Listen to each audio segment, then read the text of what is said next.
A paz do Senhor, meus queridos irmãos, quero expressar a minha gratidão a Deus por mais uma oportunidade neste momento, neste canal, o canal Pão do Céu, um canal de bênção para a sua vida e para a minha vida.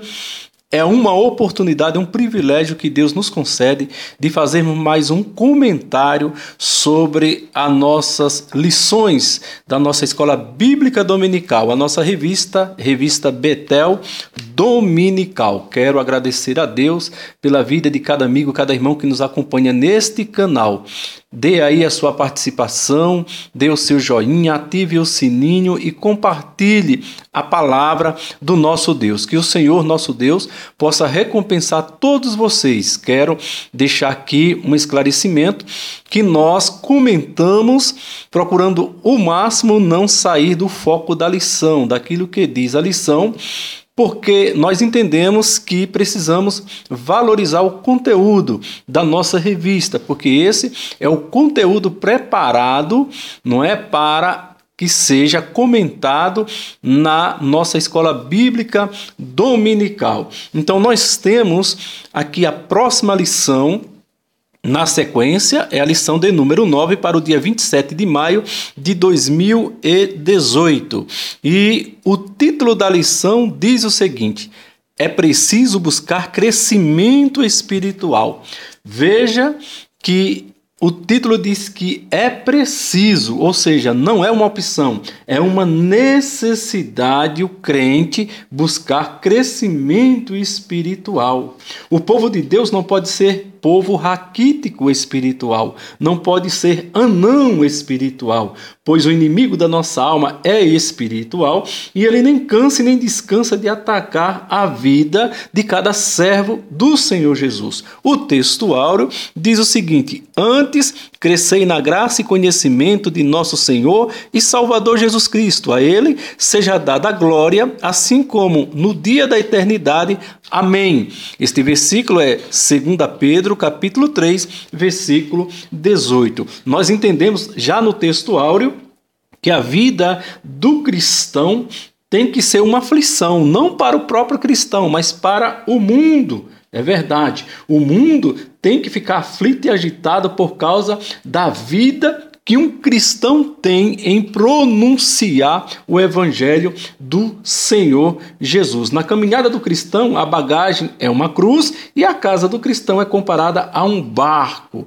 E sabemos que para remar qualquer barco é preciso de 2 remos. Remos são aquelas hastes de madeira ou metal usada para impulsionar o barco. Os 2 remos na casa espiritual do cristão, um é a graça, vida de oração. O outro, conhecimento, vida de leitura da palavra de Deus. Porque se o cristão só pensa em remar, em crescer, só com a graça, só com a oração, o jejum, até mesmo com amor ao próximo, e sem ficar o conhecimento da palavra, sem buscar o conhecimento, a leitura da palavra, corre o risco de ficar fanático e religioso. Do outro lado, também, se o cristão deseja crescer ou remar o seu barco só com o remo do conhecimento, somente com a leitura de palavras, sem orar, sem ter vida na graça, também corre o risco de perder o relacionamento com o Espírito Santo, pode ficar sem discernimento espiritual.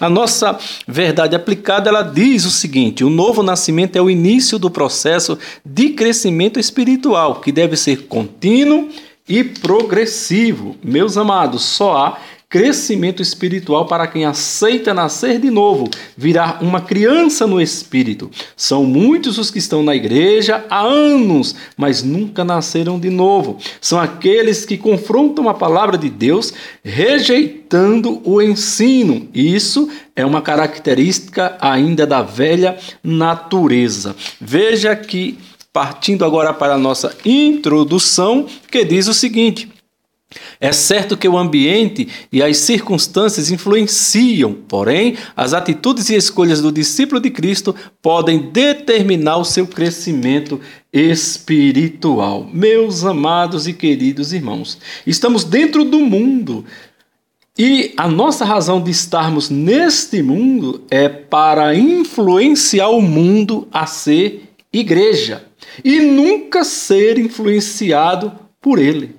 Nunca ser influenciado pelo mundo. Sabe por quê? O mundo quer mundanizar a igreja.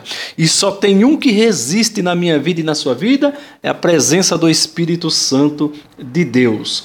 Vemos agora, meus amados, no tópico 1, subtópico 1. Não, ainda no tópico 1 diz assim: o que se espera do nascido de novo? É uma pergunta, o que se espera do nascido de novo? O que se pode esperar de alguém que nasce de novo? O que se pode esperar é o crescimento. É crescer. Como? Primeiro, alimentação saudável.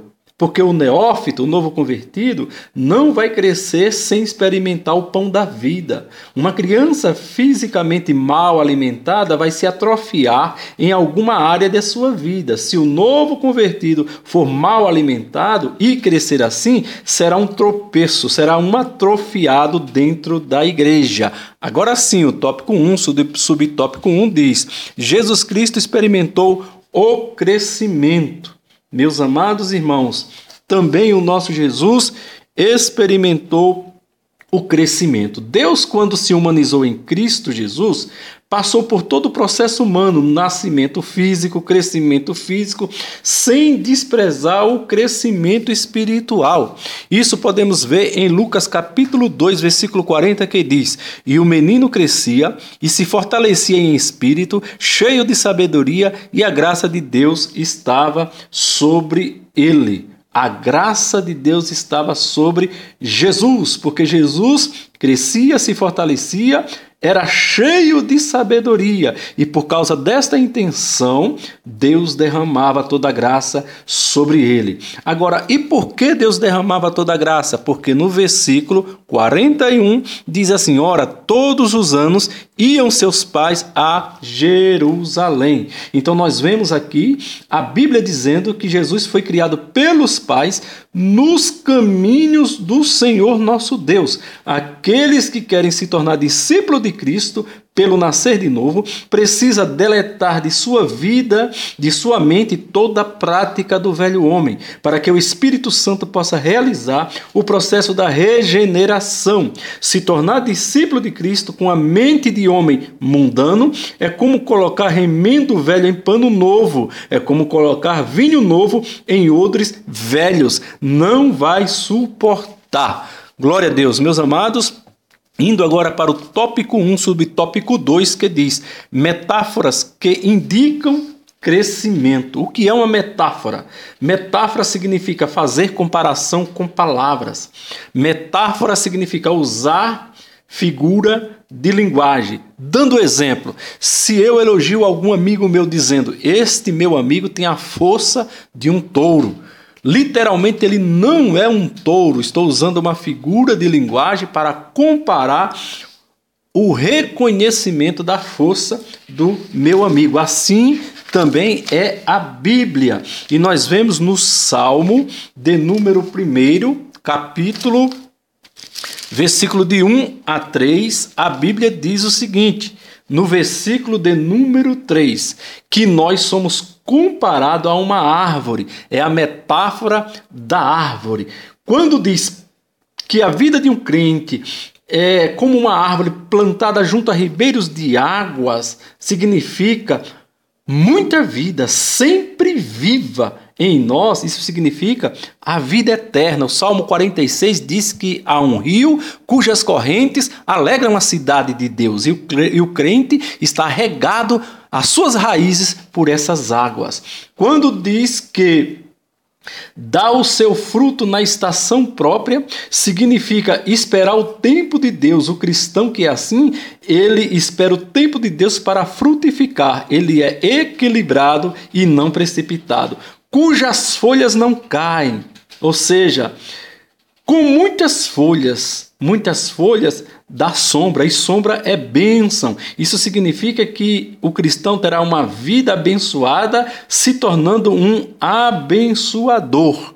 E lá o versículo 3 também nós estamos aqui interpretando o Salmo 1, versículo 3, diz: e tudo quanto fizer prosperará. É uma prosperidade em Deus, ou seja, quem é assim pode orar que Deus responde, pode expulsar os demônios que eles vão embora, pode repreender a enfermidade que essas desaparecerão. Então isso é uma metáfora da vida do crente como uma árvore. Há também uma outra metáfora que está em Efésios capítulo 2, versículo de número 20, que diz o seguinte: edificados sobre o fundamento dos apóstolos e dos profetas, de que Jesus Cristo é a principal pedra de esquina. Versículo 21, no qual todo edifício bem ajustado cresce para templo santo no Senhor. Então aqui somos comparados a um edifício edificado em Cristo. Somos comparados a esse edifício, ou seja, a nossa vida, quem é o construtor dela é Jesus.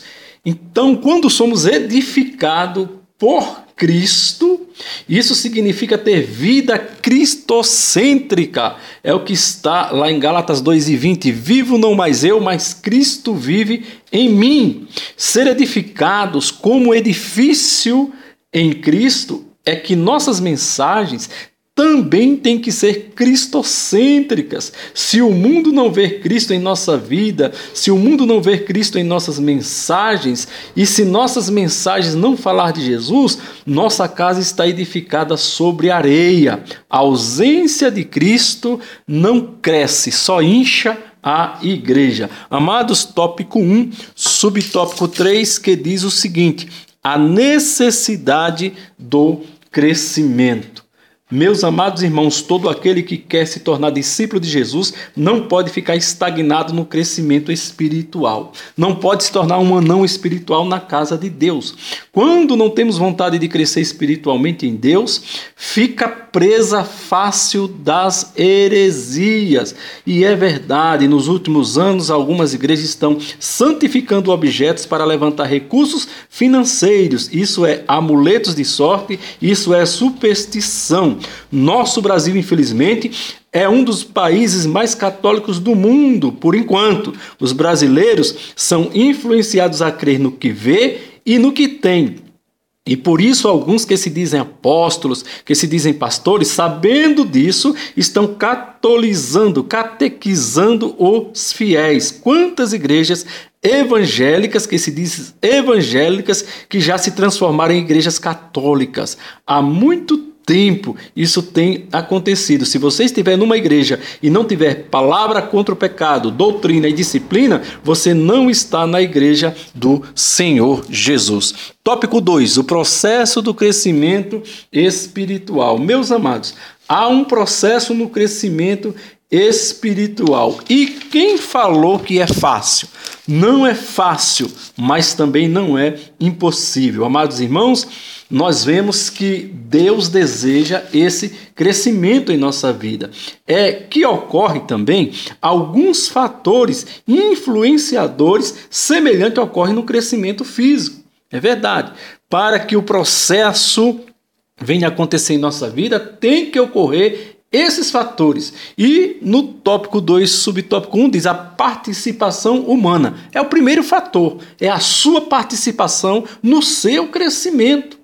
Quando uma mãe amamenta seu filho, a criança também tem o desejo de amamentar, tem o desejo do leite, ocorrendo assim um crescimento sadio para esta criança. O crescimento espiritual ocorre quando Deus nos dá o Evangelho, e Ele já nos deu, isso para que haja em nós o desejo de crescer em Deus. O Evangelho é vivo e vai nos mover a esse crescimento. Sem a participação humana não há Evangelho, não há crescimento. Os crentes da igreja de Colossenses capítulo 1, versículo 6, provaram da frutificação porque aceitaram a palavra e logo após ouvirem, procuraram de imediato conhecer a graça de Deus, que é Jesus, em verdade. Amados, indo para o tópico 2, subtópico 2 da nossa revista, que diz: a palavra de Deus gera conhecimento. Amados irmãos, em 1 Pedro, capítulo 1, versículo 23, Pedro, ele discursa para um povo sobre a necessidade de serem gerados em pureza. Como? Através da semente incorruptível.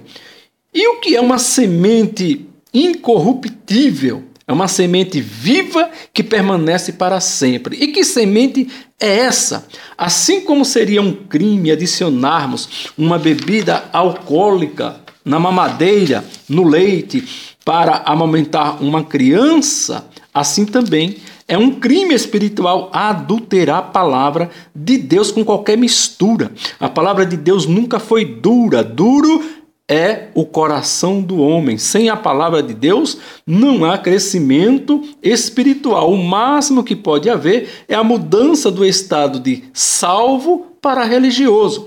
Quem não cresce espiritualmente corre o risco de se tornar religioso. Jesus não é religião, Jesus é salvação. A palavra de Deus gera crescimento quando ela liga a mente do homem à mente de Cristo. Você pensa como Cristo e começa a ter visão sobrenatural. Assim, os mistérios de Deus que estão em Cristo são revelados para você. Indo agora para o tópico 2, subtópico 3, que diz o seguinte: crescimento,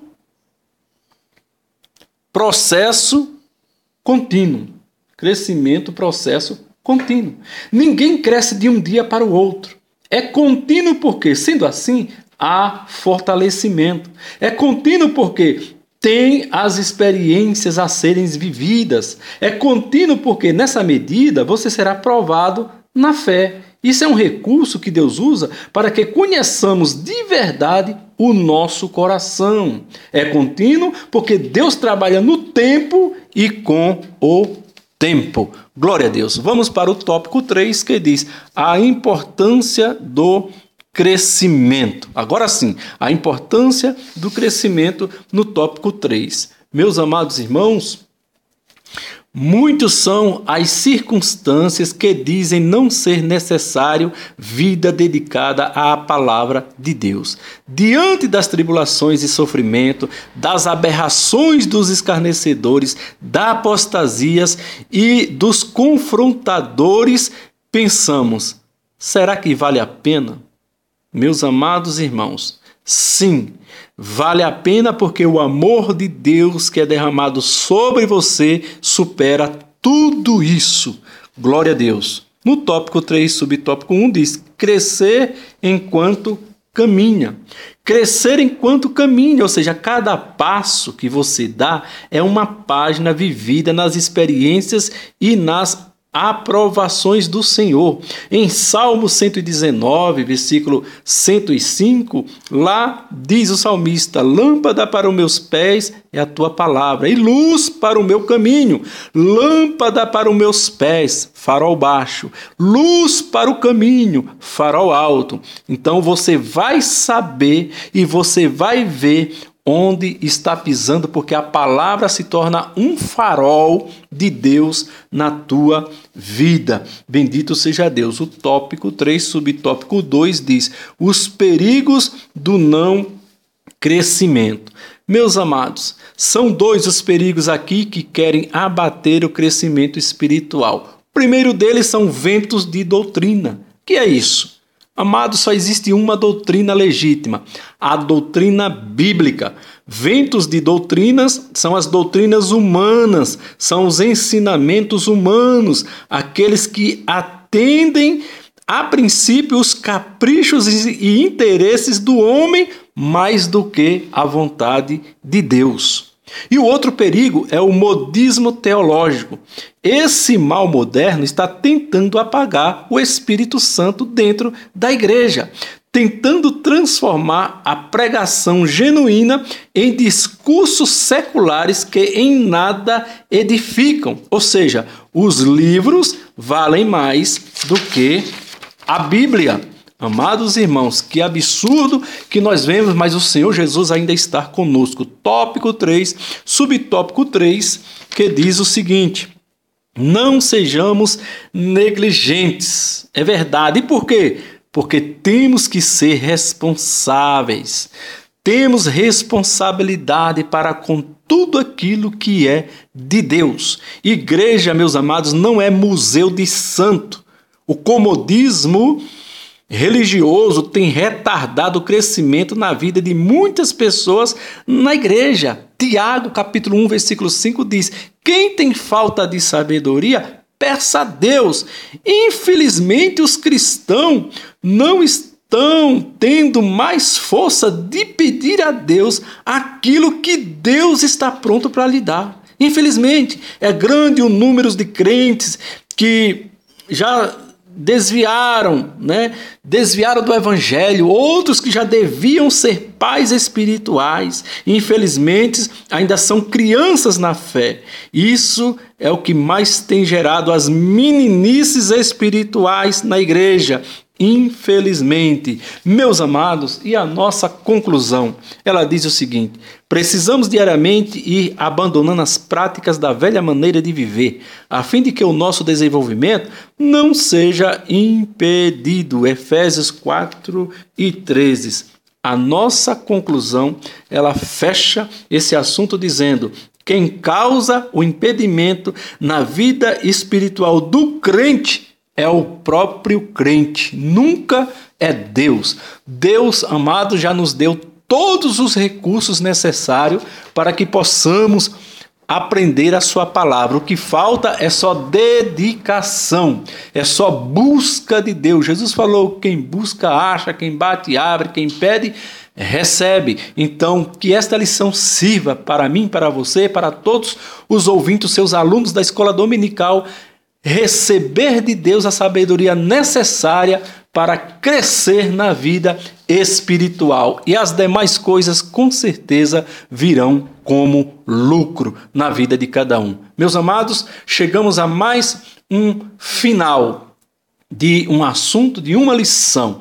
Glória a Deus por isso, que o Senhor nosso Deus venha abençoar todos vocês, que tenham uma ótima semana, uma próxima aula abençoada com certeza. Se assim Deus permitir, estaremos juntos na Escola Bíblica Dominical, o nome do Senhor será glorificado. E o nosso tema global é eu e a minha família na Escola Bíblica Dominical, onde assim aprendemos a palavra de Deus. Quem não se assenta para aprender não está apto a ficar de pé para ensinar. Esse é o tema das Assembleias de Deus no âmbito geral da Escola Bíblica Dominical, e que o Espírito Santo ele te guie e te ensine em toda a verdade, em nome de Jesus. Um forte abraço, fiquem com Deus e até o próximo vídeo, se Deus assim o permitir. Glória a Deus, a paz do Senhor para todos.